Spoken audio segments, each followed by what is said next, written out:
won't talk about you anymore. You would think, gentlemen of the jury, that being as long of the years in the pulpit that I have been, that I would never schedule an annual or a congregational meeting for a day when the Detroit Lions are playing at home. Bye, Don. Business, they tell me. It's nice business to be in. I hope you will make an effort. I've been thinking more about the business on Thursday night, which is really what I'd rather talk about today in terms of the conflicts and the possible resolution. I would only say to you one last thing about it, and some questions that I hope to answer. When was Jordan formed? When was Lebanon formed? When was Syria formed? When was the United Arab Republic formed?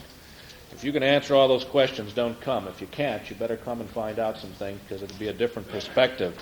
Weizmann, the great statesman of Israel, who was one of the founders of Israel and the first president, and who worked with the Arabs in the 1900s before the Balfour Declaration, said that the problem ultimately would boil down not to a question of right or wrong, which was easy to solve, but the question of equal rights.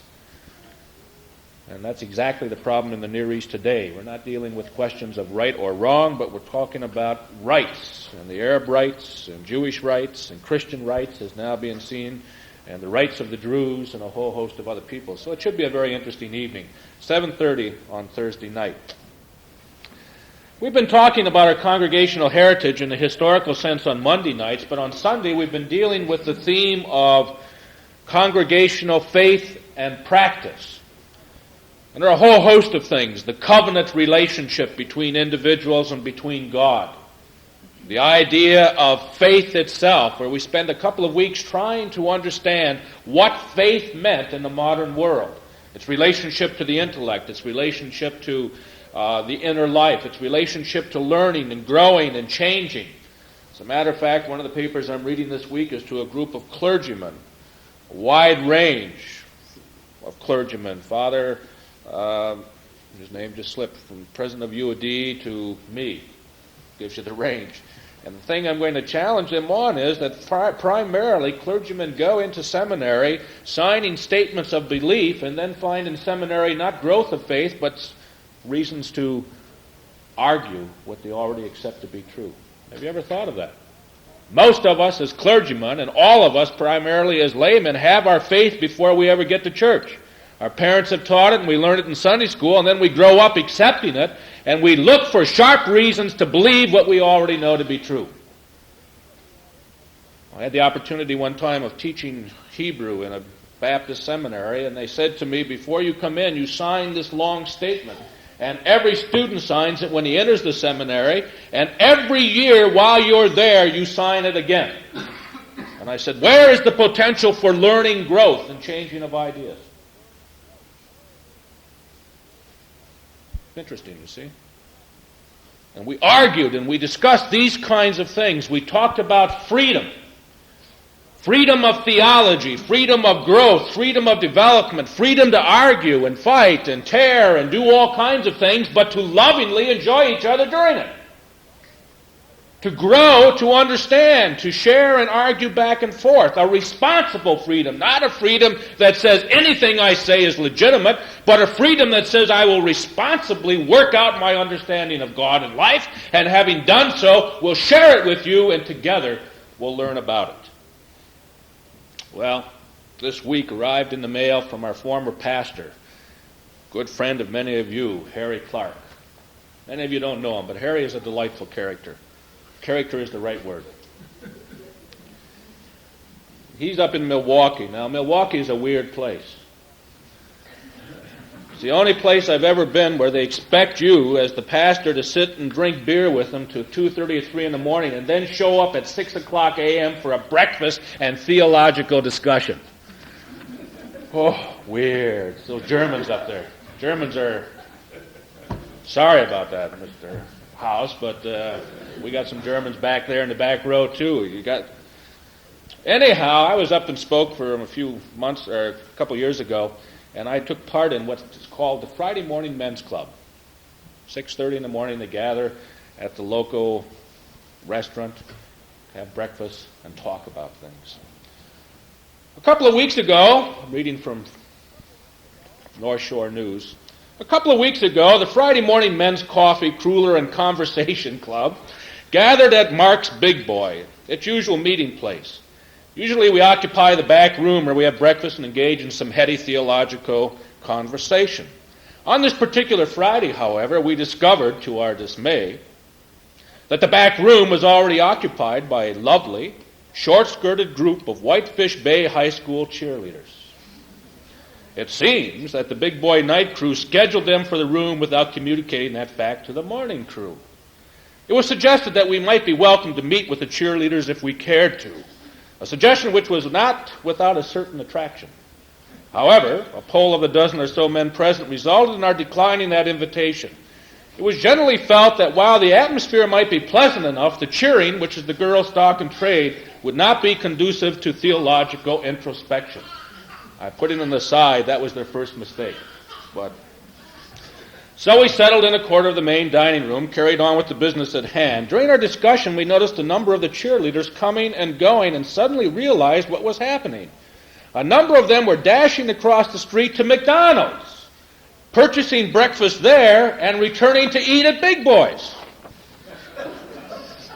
Someone wondered aloud how the management was reacting if they had noticed this turn of events. I thought to myself, Ronald McDonald is taking over the world. But I guess we should be able to sympathize with the Big Boy management. It happens to us all the time in church. Someone is always bringing a theological egg McMuffin to our spiritual and intellectual banquet. And that's not all bad either, except when they insist that their egg McMuffin is the only proper spiritual food, and that the rest of us are going to get heartburn if we don't share their theological diet. But we don't run a restaurant of religion. We have a theological potluck in the best sense, in which we share each other's view with respect and with understanding. As long as we remember that, Ronald McDonald may take over the fast food business, but not the world. Nice statement, isn't it? And it seems to capsulize where we've been going up to this point. And I thank Harry for weekly sending me his little bulletin, because I always enjoy it. Because ultimately, what we're talking about is fellowship. Church. And a definition. Church is a building. I'm the pastor of the Pine Hill Congregational Church. Oh, yes, that's the cute little church up on the hill. I always bite my tongue, because that's not the Pine Hill Congregational Church. That's a cute little building up on the hill. Have you seen the Kirk in the Hills? What a lovely church. It's a nice building. It's gorgeous. But ultimately, it's not a church. It's a building. St. Peter's in Rome. You name it. We have a tendency to identify the building, lovely as it may be, or simple as it may be in our proud history, as being the church. But ultimately, it is not the church. It is merely a building in which something takes place. In many countries of the world, and including the early parts of Palestine, people did not meet in churches. They met. Oh, there's the concept, too, of the church international. The church is the fellowship of all people who seek to do God's will and follow the Christian teachings. That's a broad, I guess, that would cover almost all Christian religions, including some of our Unitarian friends. And there's a very real sense in which we do understand that to be the church. We, bringing our own theological egg McMuffins, join with a whole host of others, Catholics and Protestants and of various sizes and shapes and descriptions, and join in the church international. But ultimately, that's far from us. The church in the New Testament is a very interesting concept. The church in the New Testament is called by many names, but one of the most important is fellowship. Koinonia, a fellowship.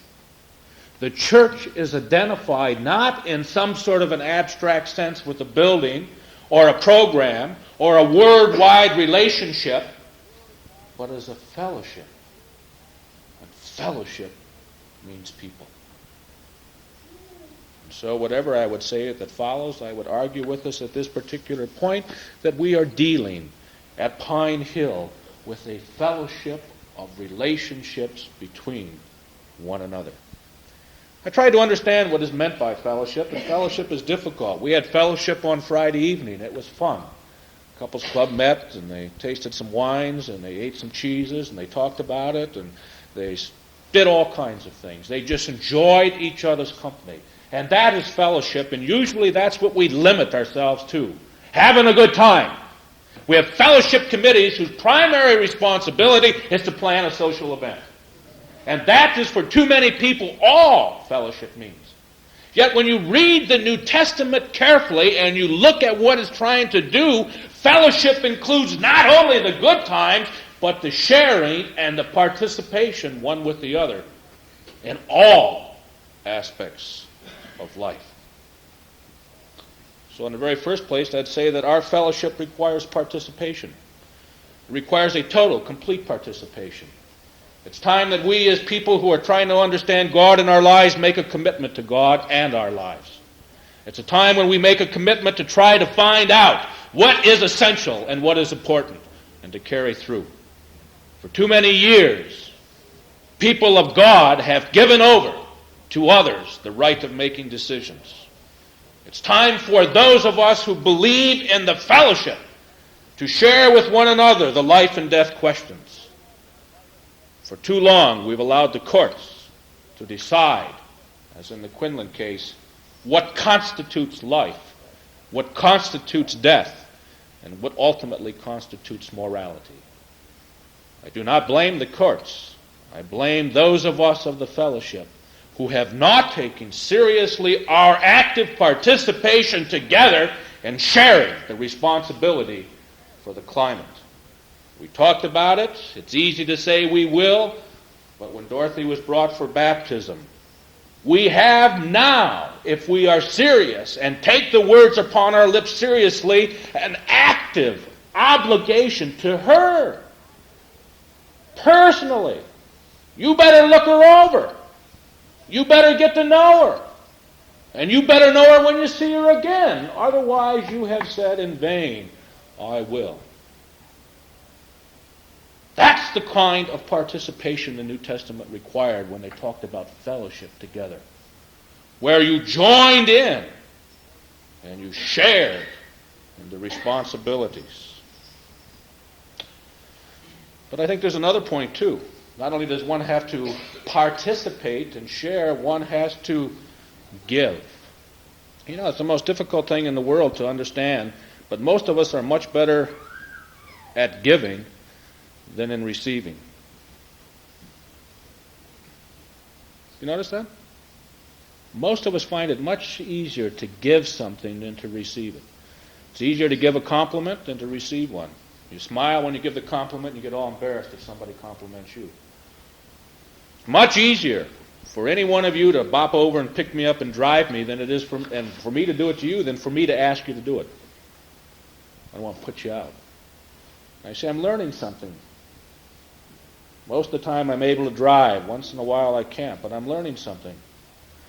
My not following through in our koinonia fellowship and allowing you to share yourself with me is a destruction of that fellowship and a failure to give to you the right to give to me. Now, if that sounds complicated, it is, but you know what I mean. Right? If I do not allow you to share yourself with me, how can I expect me to be allowed to share myself with you? If I don't allow you to enter in and help me where I need help, how can I expect you to enter in and allow me to come and help you? Why should it be a one-way street? If it were a professional relationship, it might be. But the one thing we've been saying all the way along is that you and I, regardless of all this kind of nonsense, enter into a fellowship one with the other, which is reciprocal. And so it's not only giving in, but it's learning to give by receiving. That's tough. Learning to give by receiving. A couple of weeks ago, I was at a dinner and somebody was talking about the eyes. And they said to me, what's going to happen if and when everything goes? And I said, I think there's going to have to be a lot of love poured into me. But the most difficult thing will be for me to accept that love openly and without obligation. And they said, where will the love come from? And I said, there are a lot of places, including the people that share in the fellowship at Pine Hill. We have got to learn to share that closely, that intimately, that helpfully, that openly, to understand what is meant by koinonia. We have to learn to be companions together on the road of life. And so we share, we communicate, we join, we participate, we form a society, and I'm giving you translations of Latin words which are found in the dictionary under the Greek koinonia. And ultimately, we come together in a loving relationship. And how exciting that is. What gave the strength to the New Testament church was not its theology, it was the sharing. Read the letters of Paul. Paul shared. Oh, he gave theological answers and debate. He talked. He had all kinds of things to share with them, but he shared with them. The brothers of the churches in Jerusalem share with you and reach out. To the churches at the Galatia, to the Galatians, we are concerned. I thank you for your love and your remembrance. What it was is a one-to-one relationship, even among groups. A willingness to face each other and to give and to receive.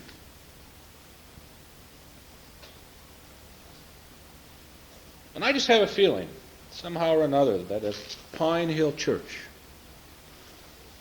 this is not a plug for a job. It sounds like this isn't. You vote whatever you want afterwards. You can throw me out for, that's your decision to make.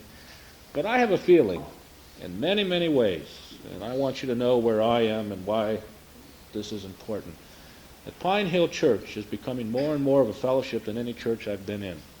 We're not all there yet. We've got a long way to go, but we're becoming. There is more sharing. There is more open discussion than at any time I've been here. There's more of a willingness to give and to receive. There's more of a willingness to step in and to do without even asking at any time that I've been here. And I think that's exciting because that's what fellowship is. And I'd say one last thing, too, in this sort of non-sermon sermon, but chat. Sidney Harris wrote not so long ago that nobody is ever happy in their job unless they secretly would do it if they could afford to for nothing.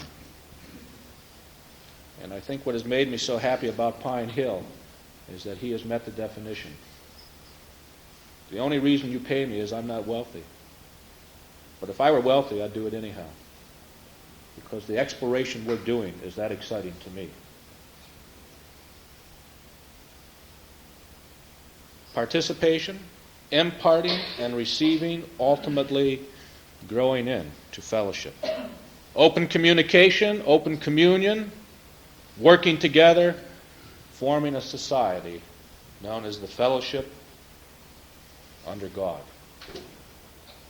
You develop your theology and you understand the moral implications and you share with me and we'll go great places together, lovingly, one with the other.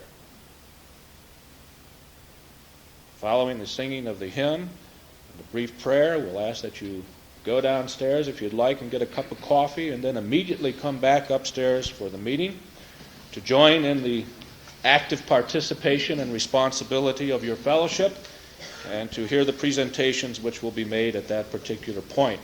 I will not be here, nor will Chris. We're going to go down and play with the kids and provide at least two hands to help, and that will allow open discussion without our participation. It's the one point where we suffer, but because we don't get to vote. But we'll vote for whatever you vote for. How's that? Okay? Budget increase and all. And we'll pledge our increase, or increase our pledge as well. God be with us. We have an exciting time coming, and God be with us as we face the future, one with the other.